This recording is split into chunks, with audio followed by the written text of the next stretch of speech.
I never thought that the quiet of my house would become so oppressive. Yet here I am, 76 years old, living in the same little bungalow where my wife and I once laughed at midnight over burnt pancakes, where we hosted Christmas dinners that smelled of cinnamon and pine, where we dreamed together about old age as if it would be some gentle season of companionship. Now the walls echo with nothing but the hum of the refrigerator and the ticking of a clock that seems far louder than it ever was when Lavina was alive. Mornings are the hardest. I wake at 6, like I always did when I had work, though I have been retired for more than a decade. There is no reason to rise early except that my body has not learned how to sleep in, and perhaps also because my heart carries the habit of expecting someone beside me, someone who would stir, roll over, and whisper that the coffee was ready. That voice has been gone for 9 years, and yet, each morning when I reach across the bed, my hand still instinctively searches the cool, empty space. I get up slowly, every bone reminding me of time's cruelty, shuffle to the kitchen, measure out the grounds and water with the precision of an accountant who no longer has ledgers but still clings to ritual. I drink my coffee at the small wooden table by the window, looking out at the street, where children ride bicycles that I no longer recognize because they grow too quickly, while I seem frozen in place. I tell myself that I am not entirely alone. I have a daughter, Claire, and once upon a time she was the little girl who colored crayon hearts for my birthday, the one who danced on my shoes while I played Sinatra on the old record player, the one who clutched my hand so tightly when she was frightened that I thought she would never let go. Those memories live in me as vividly as if they happened yesterday, though to her they seem to belong to a distant, irrelevant past. Children grow. They move on. They forget the sacrifices you made. They tell themselves different stories about their childhood to justify the distance they now keep. I know this in my head, but my heart has not adjusted, and it still waits for her to walk through the door with a smile and a casual, "Hi, Dad, thought I'd stop by." That door remains closed more often than not. The days blur into one another with a rhythm of small tasks that are meant to keep me sane. Sweep the porch, trim the bushes, pay the bills, walk slowly to the grocery store where the cashier knows my name but not my story. I nod to neighbors, though they are mostly younger families, polite but hurried, their lives full of soccer practices and mortgage payments. Sometimes when I sit on the front steps and hear their voices drifting through the evening air, I wonder if they look at me as just another old man who failed to move on, who lingers in a house that ought to be sold, who takes up space in a neighborhood that wants freshness and vitality. I try not to let such thoughts stay too long, but they creep in when the nights are quiet, when the phone doesn't ring, and when the silence of being unneeded feels heavier than the arthritis in my knees. I tell myself that my daughter is busy, that she has her own children, that life for people in their 40s is demanding. I excuse her absences by repeating that phrase again and again. She's busy, until it sounds like a prayer muttered by someone trying to convince himself that faith still exists. Yet there is a part of me that knows better, that recognizes avoidance not as busyness, but as a choice. In rare moments when she does call, her voice is clipped, hurried, and tinged with a sharpness that surprises me, as if she resents the obligation of even that small gesture. We used to talk about everything: her school exams, the boys who broke her heart, the books she read. Now she asks if I've taken my medication, if I'm keeping up with my bills, and then quickly segues into complaints about her own expenses, her children's tuition, the rising cost of everything. I answer patiently, as though I am still the father who can fix things, though deep down I know she does not call for comfort, but for calculation, weighing what she can still extract from the man who once believed his role was to provide endlessly. My birthday approaches every year like a date carved in stone, something that once brought excitement, laughter, and gatherings, but now carries the sting of anticipation met with disappointment. I still remember the last time the whole family came over. It was my 70th, a milestone. The dining room filled with chatter, the grandchildren running in circles, Lavina smiling at me across the table as if to say, "See, we made it. We are loved." It was the last birthday she saw, and maybe the last one that truly felt like a celebration. Since then, the day passes quietly, sometimes with a card, purchased at the last minute, sometimes with a perfunctory call that lasts less than 2 minutes. Each year, I tell myself not to expect anything, to treat it as just another day, yet expectation is a stubborn guest that never leaves, and so the sting renews itself annually. This year, perhaps because the number feels heavier, 76, it presses on me with unusual weight. I find myself remembering childhood birthdays when my mother would bake a chocolate cake, simple but sweet, and I would feel like the center of the universe, if only for a day. I remember the years when Claire was small, when she would tiptoe into our bedroom at dawn, shaking a badly wrapped gift and shouting, "Happy birthday, Daddy!" I remember the years when Lavina would plan a surprise, even though she knew I disliked surprises, just to make me smile, to remind me that life was worth celebrating no matter how ordinary the days had become. Those memories haunt me as much as they comfort me, because they make the present contrast so brutally clear. Lately, I have begun to notice how people's eyes slide past the elderly, how society itself pretends that once you are old, you are invisible. In the grocery store, younger shoppers brush past me impatiently. At the bank, the teller raises her voice, unnecessarily assuming my ears are failing.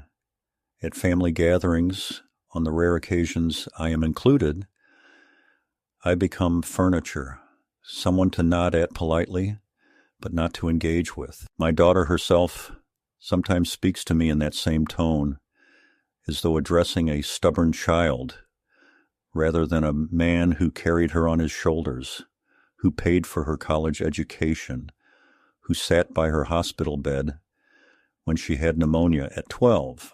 I do not say these things out loud. Pride prevents me, but they echo inside me whenever she sighs on the phone or avoids meeting my eyes when we do sit across from each other. I suppose loneliness makes you replay the past too often. I find myself walking through old photo albums, touching the images as though the people could return if I pressed hard enough. I hear Lavina's laugh in the clatter of dishes when I make my solitary dinner. I recall Claire's little voice asking me to push her higher on the swing, the way she once believed that I was strong enough to touch the sky for her. Perhaps I cling too hard to what was, and in doing so, I blind myself to what is. But then, what is left for an old man, if not memory? When the future shrinks to the length of your shadow in the afternoon sun, The past becomes your only companion. And yet, it is also the cruelest, because it shows you how much you have lost. As my 76th birthday approaches, I find myself bargaining with fate in small ways. I tell myself that if she calls, if she remembers me with something simple, I will let go of all the resentments. I will forgive the distance. I will not ask for anything more. Just a cake, perhaps. Nothing fancy, a small symbol that I am still her father, that I still matter. I clean the house in preparation, though I tell myself it is just routine. I buy an extra carton of milk, as if someone might come over. I even polish the good plates that have not been touched since Lavina's passing. A ridiculous act, but I do it anyway. Somewhere deep inside, despite all evidence, hope flickers stubbornly. And that is where I stand, a man who has lived through wars, recessions, and the death of the woman he loved, yet trembles now at the thought of whether his own daughter will bring him a cake on his birthday, or whether she will confirm what I already fear, that I am no longer needed, no longer respected, no longer truly loved. The phone rang on the afternoon before my birthday, a sound that startled me more than it should have, because the house had grown accustomed to silence. I glanced at the caller ID and saw Claire's name, and for a brief, foolish moment my heart lifted as if something was about to be restored, as if she had remembered that I was still her father, as if she might be calling to say that she was on her way with the grandchildren, that they were baking something in the kitchen, that perhaps, just perhaps, this birthday would not pass unnoticed. I answered quickly, forcing a brightness into my voice that I rarely felt anymore. "Claire," I said, "how nice to hear from you."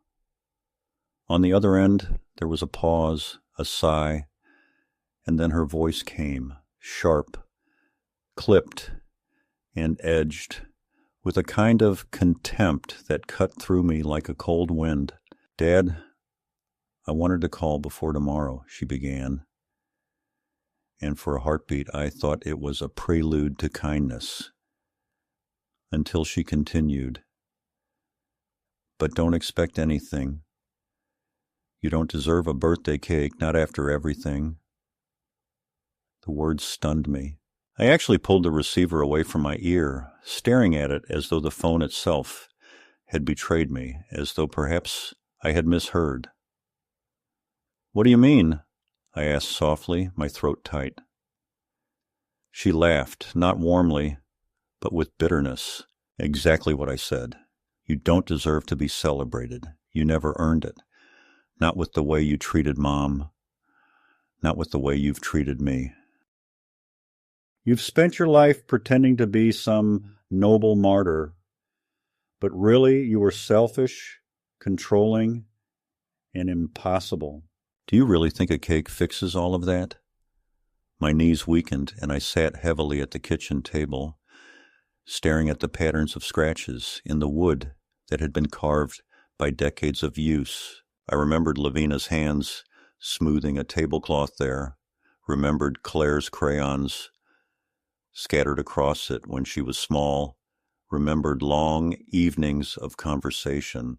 Now the same table became the stage of humiliation, as my daughter's voice poured accusations that I could not defend myself against because they were not entirely about facts, but about twisted interpretations of a life shared.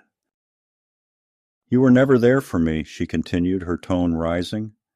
"When I needed support, you gave lectures. When I needed understanding, you gave me money. As if that solved anything. Do you know what it felt like to live with you and Mom? Always playing the perfect couple while I was just in the way.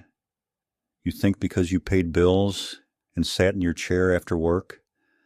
That you were a good father? No, Dad, you were absent. You were cold. And Mom deserved better than what she got. I gripped the phone, trembling, because every word was like being flayed alive.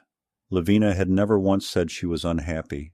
She had been my companion, my confidant, and to hear my own child rewrite that history felt like a betrayal of memory itself. I tried to respond, my voice breaking. Claire, that's not true. Your mother and I loved each other. We loved you. But she cut me off sharply. Stop lying to yourself. She told me things you'll never admit. Things about how lonely she was, how you never really listened, how you only cared about being respected, about looking good. You don't deserve a cake, Dad. You don't deserve anything. So don't sit around tomorrow waiting for me, because I won't be there. And you should finally understand that it's your own fault. There was a silence after her words, and I could hear my own breathing, ragged, uneven, the sound of a man who had just been told his existence was worthless. I wanted to protest, to defend myself, to remind her of the countless nights I worked overtime to make sure she could go to college, of the hospital visits, the times I held her when she cried after her first heartbreak, the sacrifices that I never once complained about. But what would be the point? She had rewritten the story, and in her version, I was the villain. I whispered, Claire, please, it's my birthday. I don't need gifts. I don't need anything. Just a call. Just some kindness. My words sounded pathetic even to me, and she laughed again, that bitter, humorless laugh that told me I was not speaking to the little girl I remembered, but to a stranger who bore her name. You don't get to beg for kindness now, she said. You should have thought of that years ago. Goodbye. And with that, the line went dead. I sat there for a long time, the receiver still in my hand, as if waiting for the sound of her voice to return, as if the silence might be broken by a confession that it was all just a cruel joke, a test, anything but reality. The house felt colder than ever, and I realized I was shaking, not just from age, but from something deeper. Shock, grief, rage, all twisted together. The words, "You don't deserve a cake," replayed again and again in my head, not because of the cake itself, but because of what it symbolized. The denial of acknowledgement, the denial of my role as father, the erasure of everything I had lived for. A birthday cake is a child's simplest gift to a parent, a gesture that says, "You matter. I am glad you were born." To be told I did not deserve, even that was to be told that my life, my sacrifices, my very existence were worthless. That night I walked the house in circles, touching the photographs on the wall as though they could defend me, as though the smiling faces frozen in frames could argue with her accusations. Here was Claire, at 5, beaming with chocolate smeared on her face from the very birthday cakes she once delighted in baking with her mother. Here was Lavina in her garden, holding a bouquet of roses, her eyes lit with joy that no words of loneliness had ever betrayed. Here was the family trip to Yellowstone, where we laughed at the rain soaking through our jackets. Were these people all lies? Had I imagined the love we shared? Or was my daughter's bitterness simply too deep, rewriting the truth into something darker, so that she could justify the distance, justify the requests for money, justify the coldness? I did not know. All I knew was that my birthday had already been poisoned before it arrived. When I finally collapsed into bed, I lay staring at the ceiling, unable to close my eyes. I thought of how absurd it was that a man who had faced loss and hardship could be undone by a simple phone call, and yet that is the nature of wounds inflicted by family. They cut where strangers cannot. I wondered if tomorrow I should ignore the day completely, treat it like any other, or if I should acknowledge it in my own way, not because my daughter believed I deserved nothing, but because I had to remind myself that I was still here, that my life had value beyond her judgment. Yet even as I told myself that, I knew I would wake with the same pit in my stomach, knowing that the only child I had looked at me not as a father, but as a man unworthy of the simplest kindness. And so the catalyst was set. A phone call that turned what should have been a gentle day of remembrance into a declaration of rejection, the kind of rejection that forces a man to question not only his past, but the very meaning of his existence. The morning of my birthday arrived with the same pale light spilling through the curtains, but instead of the quiet anticipation that had lingered in me in past years, there was only a heaviness, a sense that the day had been robbed before it began. I rose slowly, every movement accompanied by the ache of joints that no longer obeyed as they once had, and I shuffled to the kitchen, telling myself that I would not let Claire's words dictate how I felt. Yet they followed me like a shadow, every step echoing with the memory of her voice, telling me I did not deserve even the smallest token of celebration. I tried to brush it away, tried to pour the coffee with steady hands, tried to spread the butter on toast as though it were an ordinary day, but nothing felt ordinary. Even the clock seemed louder, ticking like a countdown to nothing, reminding me of the emptiness of the hours ahead. By mid-morning, the silence in the house had grown unbearable, so I decided, almost impulsively, to go out. There was a small bakery 2 blocks away, one that Lavina had always loved, the kind of place where the glass cases gleamed with rows of pastries dusted in sugar, and where birthdays had once meant ordering a cake large enough to feed family, neighbors, and friends. I had not stepped inside for years, perhaps because I could not face the ghost of memories it carried. But something pushed me there that morning. Maybe it was defiance, maybe desperation, maybe the stubborn hope that I could salvage the day in some small way. When I opened the door, the bell above it chimed, and the sweet smell of baked bread and frosting wrapped around me, both comforting and cruel. The young woman behind the counter smiled automatically, a practiced politeness, and asked if she could help me. My voice shook slightly as I said I wanted a cake. Something small, nothing fancy. She pointed out a few simple ones, chocolate, vanilla, lemon, and I chose the chocolate because it reminded me of the cakes my mother baked when I was a boy. As she boxed it up, she asked if it was for a celebration, and for a moment I hesitated, caught between truth and lie.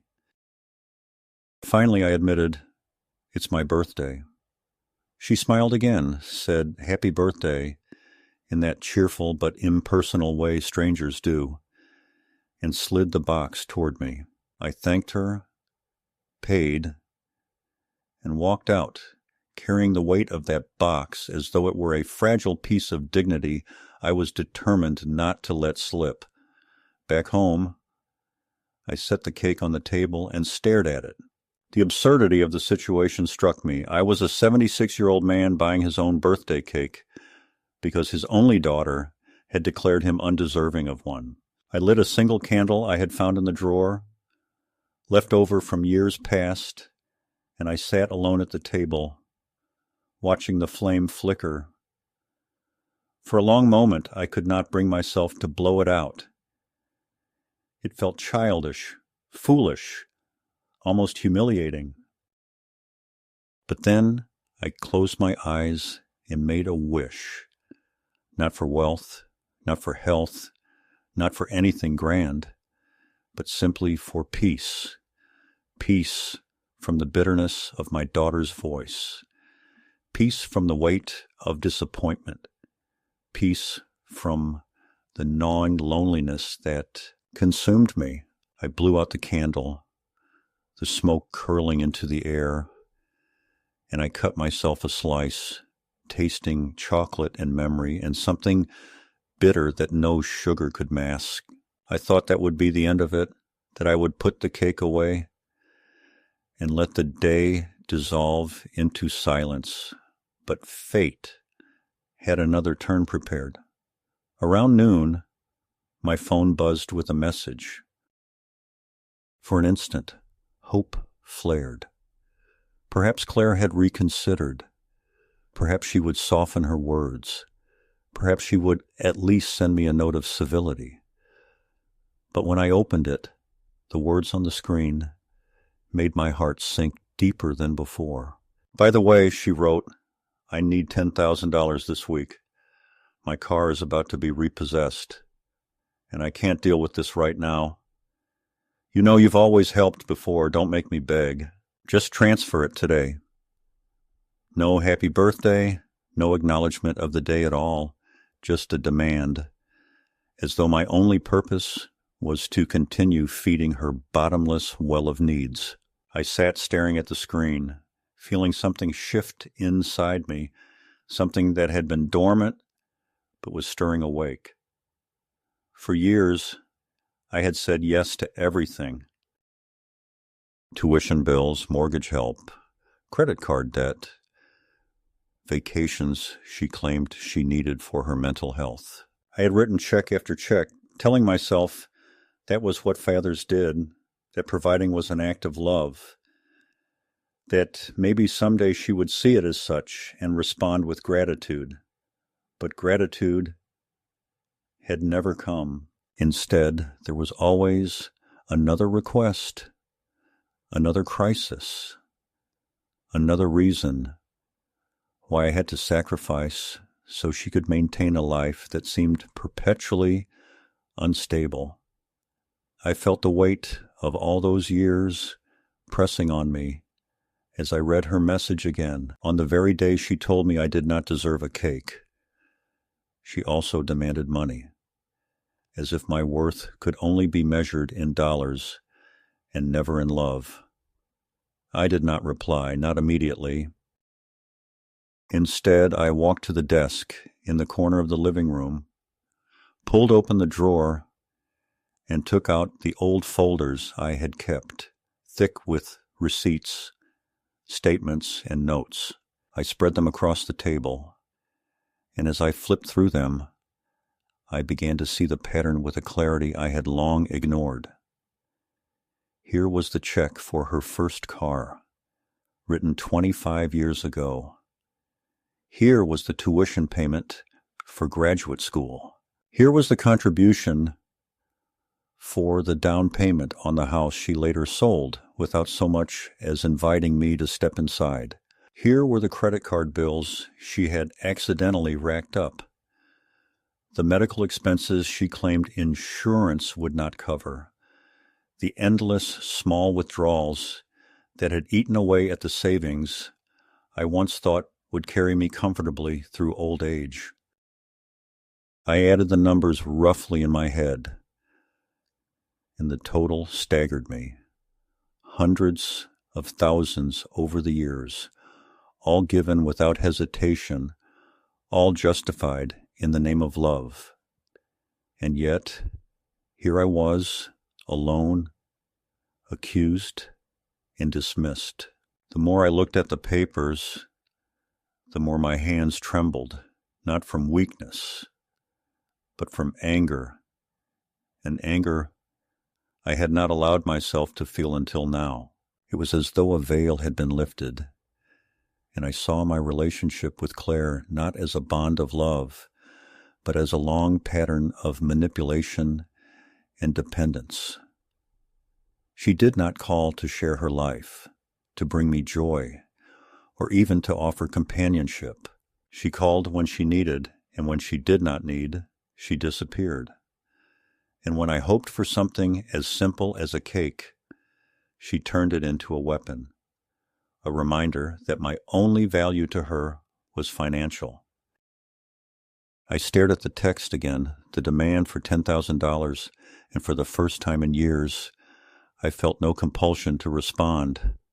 I put the phone down, closed the folders, and sat back in my chair, breathing heavily as though I had just walked miles. Something inside me whispered that this had to end, that if I continued to give, I would die, not only poorer, but emptier, stripped of dignity, erased by the very child I had once carried in my arms.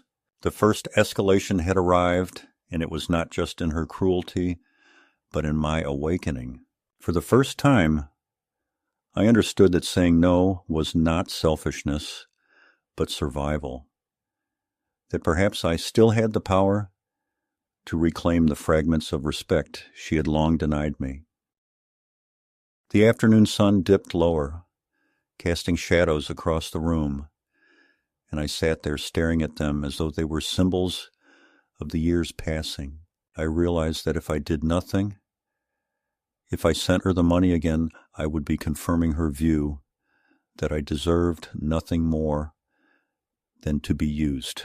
And so I sat in that heavy silence, my birthday cake untouched on the table, my phone buzzing again with her impatient follow-up, and I felt the storm gathering in my chest. The humiliations had begun to pile too high, and I knew something in me was about to break, not into despair, but into defiance. That evening, after hours of pacing through the house, as if the walls themselves were pressing inward, I returned to the kitchen and looked again at the half-finished cake, its frosting already stiffening under the plastic wrap. It struck me then with a kind of brutal clarity that the cake was not just dessert, but a mirror, reflecting back everything I had been refusing to admit, that I had been celebrating alone for years, while pretending that things might change, that I had been living on scraps of hope, while my daughter had long since moved on, except when she needed me to rescue her. I sat down, cut myself another slice, and ate it slowly, each bite a mixture of sweetness and bitterness, until I finally put the fork down and said aloud to no one, "This ends tonight." The words startled me because they sounded firm, like a vow, like something that had been lodged in my throat for years, but was only now finding its voice. Later that night, when the phone buzzed again, I half expected another demand, another accusation, but what I saw was worse in its indifference. A short message from Claire reading, "Don't forget the transfer. I'm counting on you." Not even a question mark, not even the politeness of a request, just an assumption of obedience. I stared at those words and felt a weight pressing on my chest. And in that moment, I realized that the relationship was no longer a relationship at all. It had become a transaction, a one-way siphoning of resources and patience. The love had been drained from it long ago, and all that remained was obligation, one-sided and suffocating. I knew then that if I gave in once more, I would confirm the story she had written about me, the story that said I was weak, guilty, undeserving, and only useful for my money. The following morning, as the sunlight crept across the floorboards, I opened the desk drawer again and retrieved the thick envelope where I had kept all my financial documents. My fingers traced the edges of bank statements, check stubs, and insurance forms like a priest touching sacred texts, and I began to read them not with the resignation of habit, but with the eyes of a man searching for liberation. I saw clearly, perhaps for the first time, the arithmetic of my downfall. Decade after decade of withdrawals, transfers, loans disguised as gifts, the constant erosion of security that I had once promised myself and Lavina would keep us comfortable. Until the end. She was gone, and all that remained of her legacy was being devoured by the one person who should have honored it. That realization struck like lightning, searing away the fog of denial. I told myself that if Lavina were alive, she would have demanded I stop, that she would have reminded me that love is not proven by endless sacrifice to those who no longer respect you. It was then that I made a decision so stark, it frightened me. I would no longer be her provider, not in the way she demanded, not at the cost of my dignity. I would cut her off. The phrase itself seemed foreign, even cruel, because for 76 years I had defined myself by what I could give, not what I could deny. But the more I repeated it silently, I will cut her off, the more I felt a strange calm spreading through me, as though I were finally stepping onto solid ground after years of sinking sand. Of course, fear accompanied it too. Fear of what she would say. Fear of being utterly alone without even the pretense of family. Fear of the guilt she would no doubt try to heap upon me. Yet beneath the fear was something else, something sharper, relief. For the first time in years, the possibility of living the rest of my life on my own terms, without being constantly diminished, glimmered like a light I thought had gone out forever. That afternoon I took a small, almost symbolic step.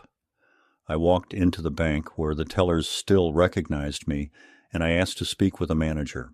I told her that I wanted to make changes, to close an old joint account that Claire and I had once shared when she was in college, an account that had been left open all these years out of habit, and through which she had sometimes helped herself without asking. The manager raised an eyebrow, reminded me that closing it would mean she could no longer access the funds. "That's the idea," I said quietly, and my voice surprised me with its steadiness. Signing the papers felt like crossing a threshold. It was not the money itself, though that mattered too.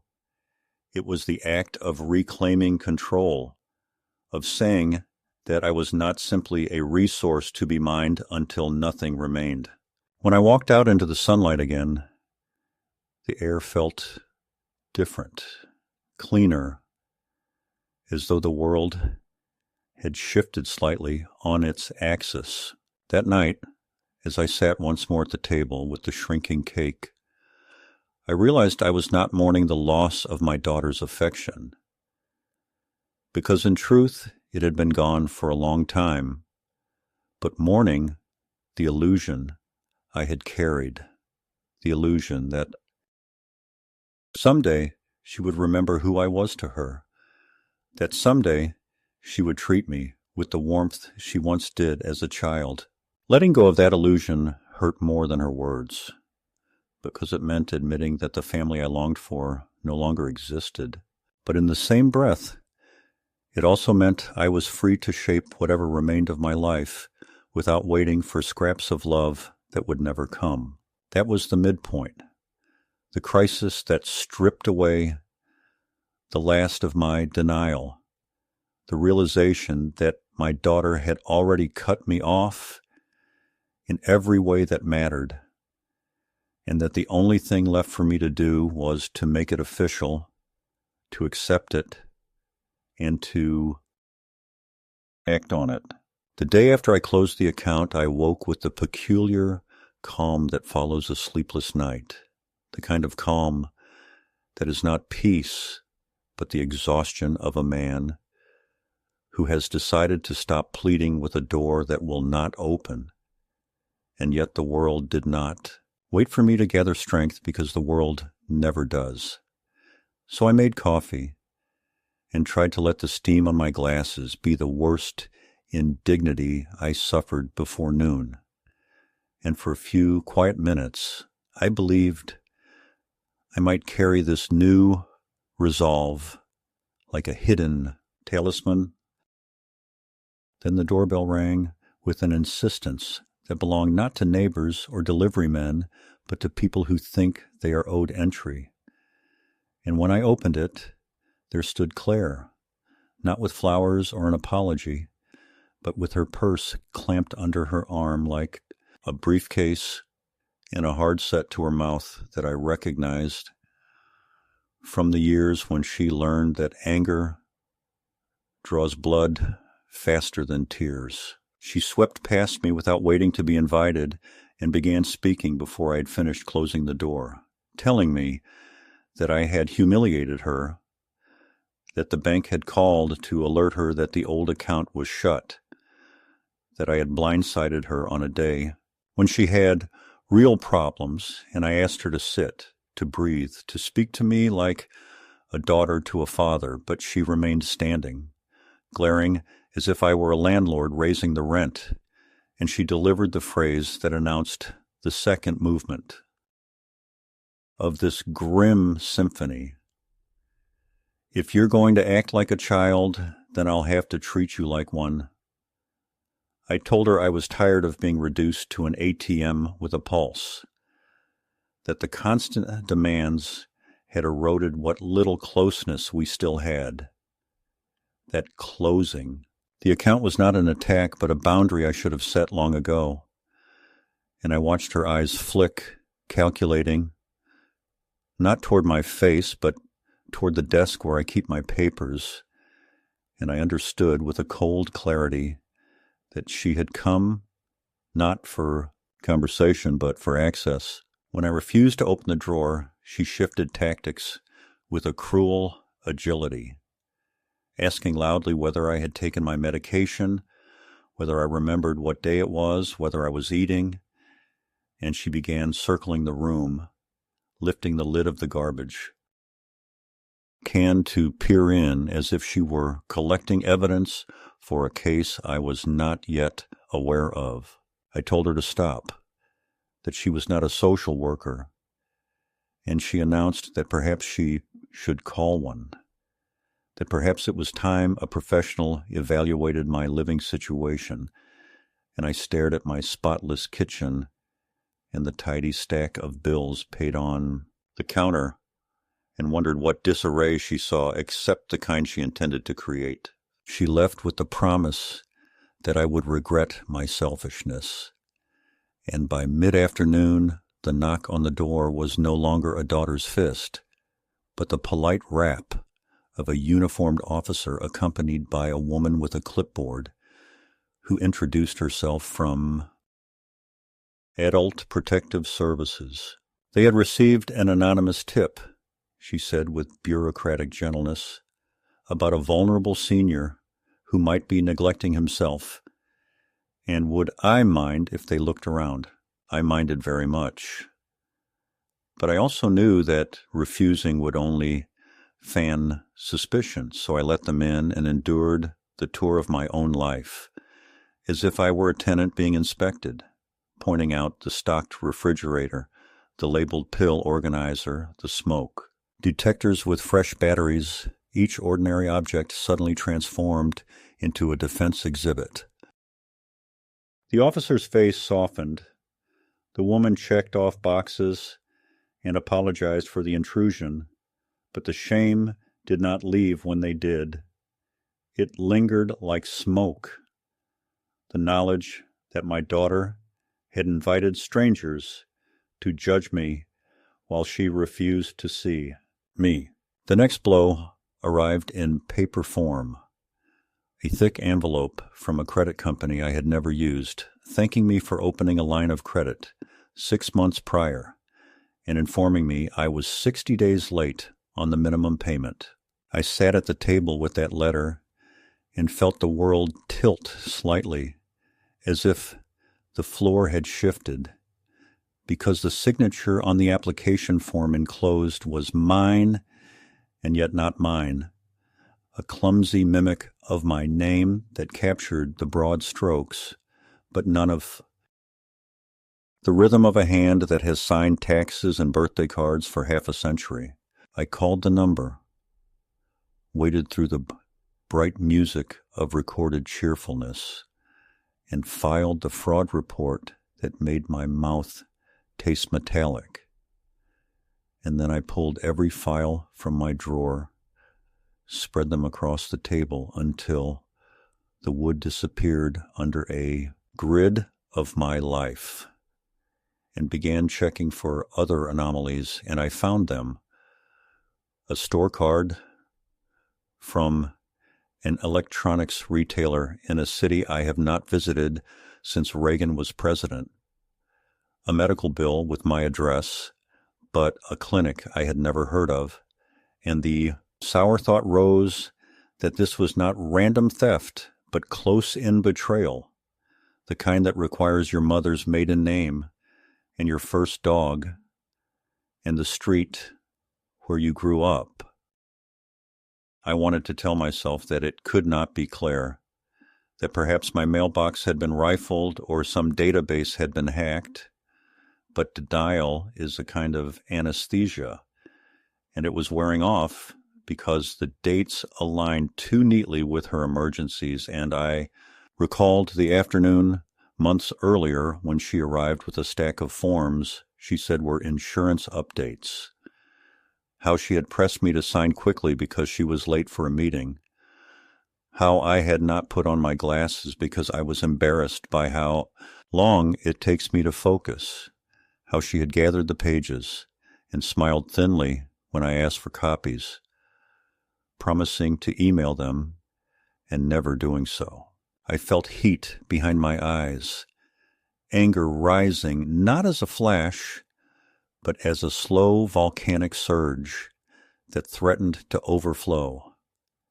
And I stood and paced and whispered an apology to Levana for not seeing sooner, for not guarding better the legacy we built.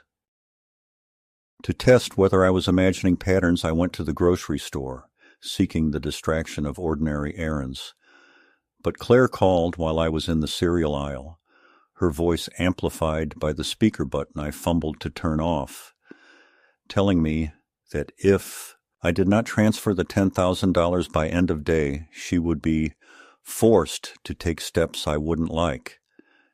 And when I asked what steps those were, she said she would file for conservatorship because it was clear I was no longer capable of making sound decisions, and she said it loud enough that an older couple pushing a cart glanced over, and something in me snapped, and I told her she could try whatever she wished, that I would be waiting with documentation, that I was not the confused old man she was painting to the world.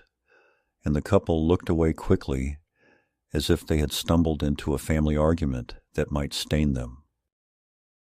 I ended the call and stood there with my hand on a box of oatmeal that Lavina used to buy, and I realized the banal cruelty of what was happening, how humiliation is easier to wield in public because shame thrives on witnesses, and I gripped the carts until the tremor in my fingers steadied.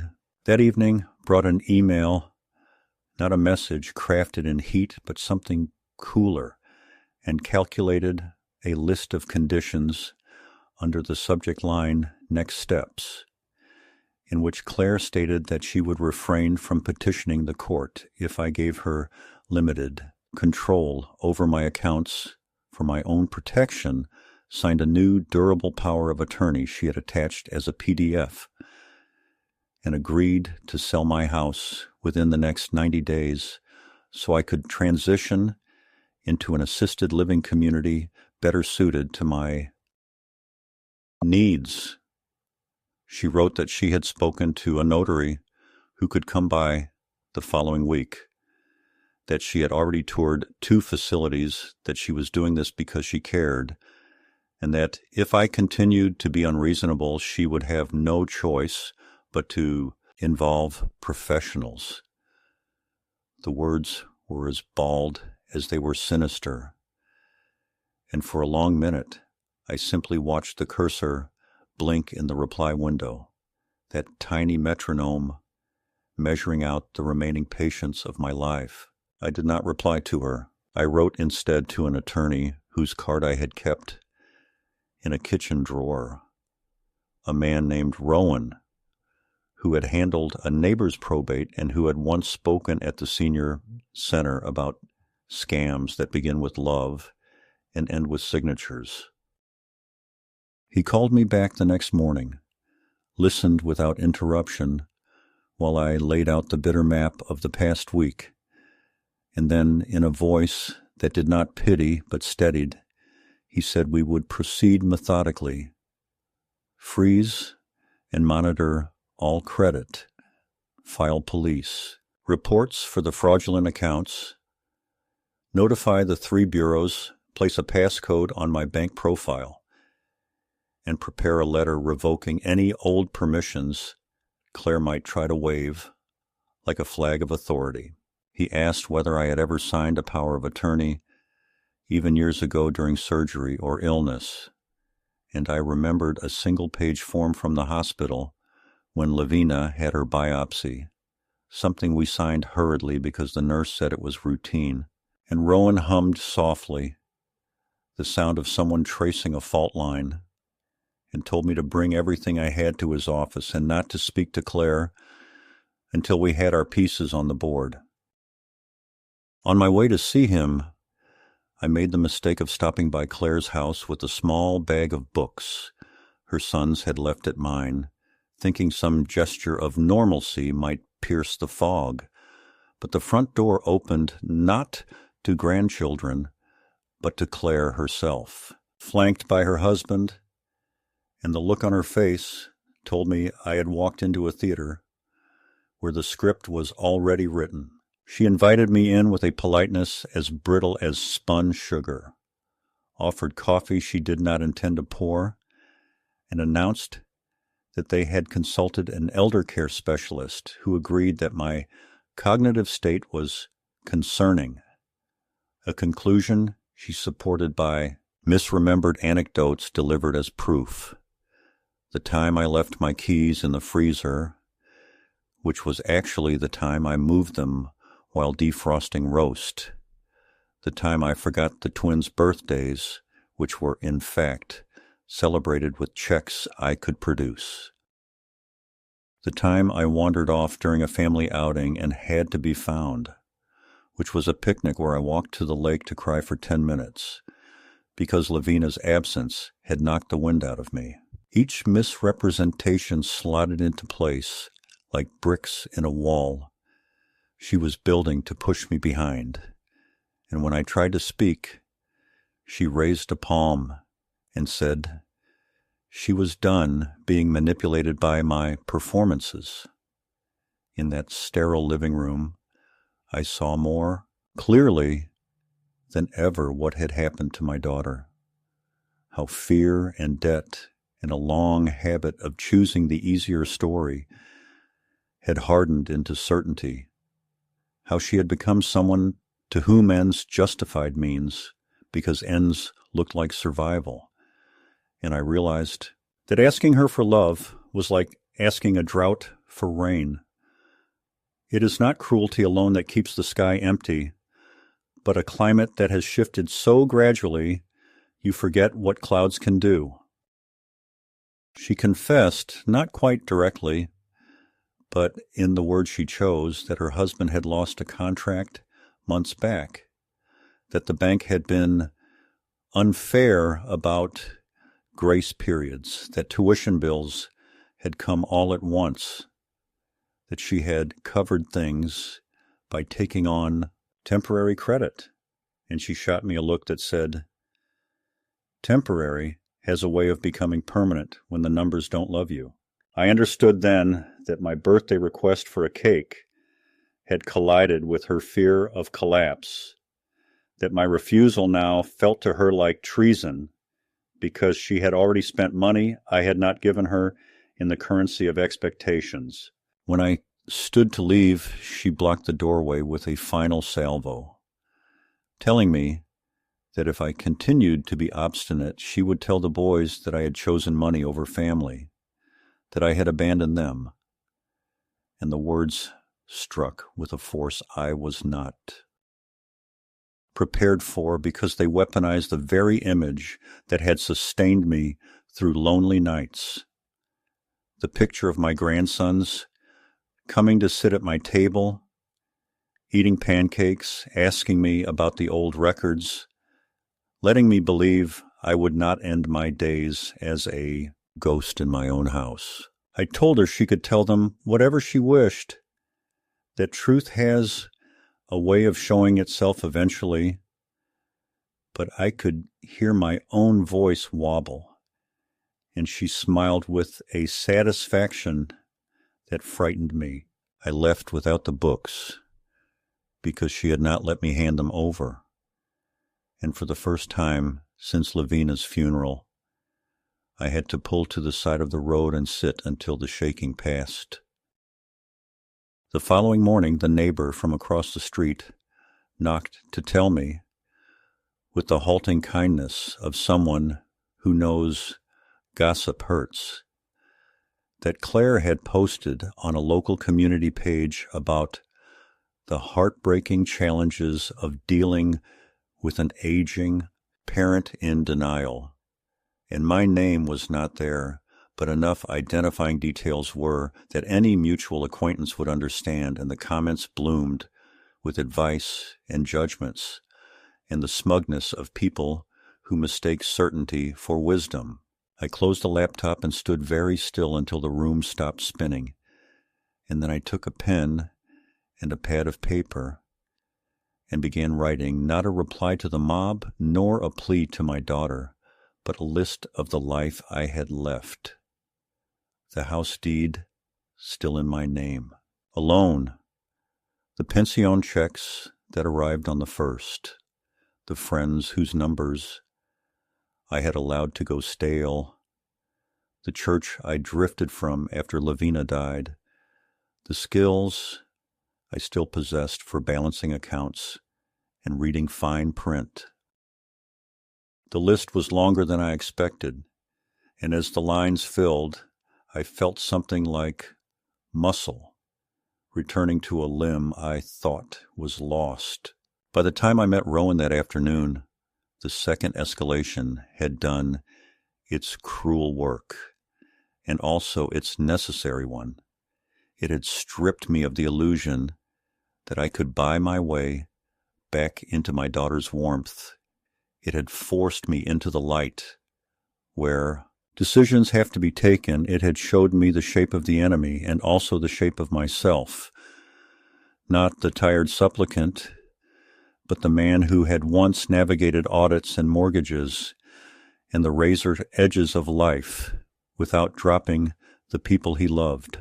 We signed letters and affidavits. We set freezes and alerts. We scheduled a cognitive evaluation, not because I doubted my mind, but because I refused to let anyone else define it. And when I walked out of his office into the late sun, the air felt like a stern blessing. I knew worse was coming, because people do not surrender myths about themselves easily, and Claire's myth required me to be helpless and guilty. But I also knew that the ground under my feet had hardened, that the next time the doorbell rang or a clipboard appeared or a lie tried to shift my history, I would stand straighter, and I would speak with the authority a father earns, not by being perfect, but by surviving what love does to a man when love forgets him. The confrontation I had feared came sooner than expected, and by then the weeks of preparation had hardened me into someone I barely recognized, a man who no longer trembled at the sound of his daughter's voice, but instead measured it like a banker. Assessing counterfeit bills, the morning was gray, the kind of morning that smells of rain before it falls, when I heard the pounding on the door that could only belong to Claire. I opened it, not timidly, but deliberately, and there she stood, not alone, but flanked by her husband, both of them bristling with the fury of people who have lost their grip on control. She did not wait for invitation. She stormed into the living room and accused me of betrayal, of cruelty, of destroying her life, as if the decision to protect myself were nothing less than an act of war against her existence. I listened, silent at first, my hands resting on the back of a chair, and when she paused long enough to demand an answer, I told her calmly that she had forced my hand, that years of lies and manipulation had cornered me into a place where survival required severing the tie that had once been sacred. Her face twisted with disbelief, and she shouted that I had no right, that I was old, confused, incapable, and that the courts would see it her way. Thornton stood there nodding, smirking with the arrogance of a man who thinks paperwork and intimidation can erase decades of lived truth. But what they did not know was that I had already anticipated their moves, that I had prepared every document, secured every account, and fortified myself with professional allies who recognized the clarity of my mind, even if my own daughter refused to. When I handed them the envelope containing copies of legal filings, the revoked access to my accounts, the notarized statement of capacity, the pending action on the property they coveted, there was a silence so deep that I could hear the ticking of the old wall clock like a drumbeat of judgment. Claire tore the papers open, scanned them with widening eyes, and then flung them onto the floor as if by scattering them she could scatter the reality they represented. The climax was not in the shouting that followed, but in the sudden shift of power that neither of them could disguise. For the first time in decades, I was not defending myself, but declaring terms. I told them, without raising my voice, that they had taken from me not only money, but dignity, companionship, and trust, and that this theft was more unforgivable than any dollar figure. I told them that the day Claire said I did not deserve a birthday cake, she had revealed the naked truth of how little I meant to her, and that since then I had decided to reclaim whatever years remained by refusing to live as her captive. Thornton tried to interject, muttering that family means compromise, but I cut him off with a force I did not know still lived in me. No, I said. Family means loyalty, respect, and love. Compromise without those things is slavery. The words hung in the air, sharp as glass, and even Claire could not pretend not to hear them. When she realized that threats would not bend me, she switched to pleading. her voice softening, her eyes welling with the kind of tears that once would have melted me. She begged me not to destroy what was left of our family, reminded me that I was her only parent left, that the grandchildren would hate me if they learned what I had done. It was a performance, one I had seen in different forms since she was a teenager, but now, in the harsh light of betrayal, it rang hollow. I told her that I had already lost the family I cherished, that the children she mentioned had been absent from my life for years, and that it was not I who had erased those bonds, but she, when she chose deceit over truth. Her tears dried as quickly as they had appeared, replaced once again by rage, and she hissed that I would die alone, bitter and unloved. Perhaps, I said, but I would die free, and freedom was a gift no child, however ungrateful, could take from me again. There was no dramatic exit, no slammed doors or thrown objects. They simply left, muttering dark promises of revenge, and I stood in the quiet house breathing heavily, the weight of years pressing down and lifting all at once. The climax had not destroyed me. It had remade me. For so long I had lived in the shadow of their demands, convinced that age made me weak, that loneliness made me powerless. But now I understood that survival is not about clinging to those who wound you, but about daring to let go. I sank into the armchair by the window, the rain finally beginning to fall outside, and I felt not triumphant, but steady, as if the storm had passed and left the air cleaner, sharper, filled with possibility. My daughter's words still rang in my ears, but instead of piercing me, they sounded distant, like echoes from a place I no longer lived.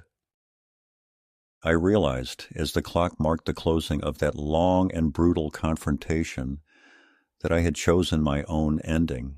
It would not be the ending of a man erased by neglect, nor of a father drained to the bone by endless sacrifice, but of someone who had finally drawn the line and said, "Enough." And in that realization, painful and liberating, lay the true culmination of my story. In the weeks after the storm, I discovered that endings do not happen in a single loud moment, but arrive in careful layers, each one settling over the last until the noise is gone and the shape of a new life stands there in plain daylight. Because the first layer was simply administrative closure when the Adult Protective Services caseworker mailed a polite letter saying the file was closed for lack of concern, and the second layer was the bank's notice confirming my passcode locks and the removal of every permission but my own. And the third layer was a quiet morning at Rowan's office where we signed a fresh will and a medical directive and a durable power of attorney that placed any future decisions in the hands of a neutral fiduciary who answers to the court rather than to guilt. And in that same meeting, I instructed him to establish the Lavina Hollis Memorial Scholarship at the community college for students who work while caring for aging relatives. Because if money had been the weapon used against me, then I wanted money to become the instrument of my answer. And I felt Lavina's approval in the way my shoulders finally loosened after months of bracing for the next blow. Word came that the credit bureaus had reversed the fraudulent accounts and flagged my file for extra verification. The police detective filed a report that may never lead anywhere, but still recorded the truth in official ink. And when Claire filed Her conservatorship petition with affidavits dressed in misremembered stories, the judge ordered an independent cognitive evaluation that I took in a room bright with clean winter light, where I recited lists and solved little puzzles and traced a clock face with hands steady enough to draw the minute ticks. And a month later, the court denied her petition with language as gentle as it was final, noting my competence and consistent, reasoned financial planning. And I folded that order and placed it beneath the scholarship certificate in a drawer that no one but me now opens. It turned out that quiet was not emptiness, but space. And into that space came routines that did not ask me to plead for permission. I returned to church on Thursdays because the potluck line is kinder than silence. I started helping the librarian on Mondays with the donations shelf because I still know my alphabet and decimals. I learned the names of the robins that scatter across my yard in the hour before dusk, and I slept through the night for the first time in years, not because age had reversed or grief had vanished, but because dread had finally been evicted from the house. I wrote a letter to Claire that I rewrote a dozen times until the words were neither a shout nor a surrender. A letter without accusations and without openings for manipulation. 3 simple pages that said, I wished her health and steadiness, that I would not be sending money now or later, that reconciliation was possible only if it began with truth spoken plainly and not as performance, that any future meeting would be in Rowan's office with a recorder running. And I put the letter in the mail the way a man places a stone on a grave, not to wake the dead, but to mark that he remembered and that he is still walking.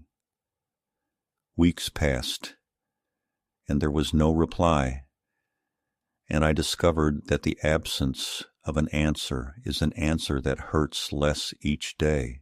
I wrote a different letter to the boys and placed in the envelope a copy of their grandmother's pancake recipe, written in her round blue script, and a note that told them where to find the old Sinatra record if they ever wanted it. And I promised that if they chose to visit, they would find a chair and a plate and a story waiting. And months later, a single postcard arrived from a dorm in another state with 3 sentences that said school was hard and music helped and loved to grandpa, and those 20 words were enough to soften a corner of the world that had grown very hard, not because they promised a future, but because they were written in the uncoached hand of a young man who, for 10 minutes in a strange city, chose kindness over inheritance politics. The next birthday came around almost without my noticing, and when I did notice, I smiled at the memory of last year's humiliation, because memory is a muscle that grows less tender with use. And I decided to bake a cake the way Lavina taught me, not for guests I could not count on, but for the people who had shown up when I needed them. The neighbor who quietly mowed the strip of lawn I can no longer manage. The teller who slipped me a list of steps after the fraud report and said she was proud. Of me, the librarian who saved the large print biographies because she knew I still liked to learn. The pastor who asked no questions when I said I only wanted to stack chairs, and I set the cake on the table with paper plates and a box of little candles, and I wrote on the frosting with a clumsy hand, not happy birthday because I no longer chase happiness, but glad you're still here, and we ate in the uncomplicated rhythm of people who do not need each other to be anything other than what we are. Later, I cut one small slice, wrapped it in wax paper, and drove to the cemetery where the snow had receded to a lace collar around the stones, and I sat on the bench and told Lavina that I had done the hard thing she would have asked me to do, that I had finally chosen dignity over longing, that our love had not been rewritten by anyone's convenience, and for a long while there was only wind in the cedar and the weight of a hand I could not hold, except by remembering it exactly. When I came home, the house did not feel empty. It felt orderly, the way a ledger feels when the numbers at last balance. And I understood that justice, when it arrives late, is not a trumpet, but a settled page. I do not pretend that I won, because life is not a trial with a single verdict. And I do not pretend that it no longer aches, because love leaves a bruise that no salve erases.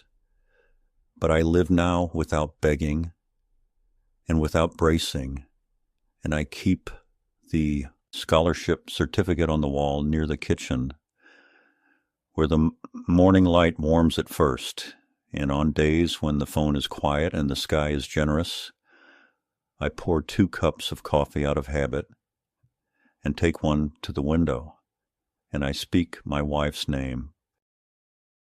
And I tell myself the truth I should have learned sooner, that a man's worth is not measured in what is demanded of him, but in what he refuses to surrender, and that if no one brings a cake again, I will still have flour and eggs and sugar and the recipe in her hand, and I will still be here, and I will still deserve to be celebrated, even if the person doing the celebrating is me.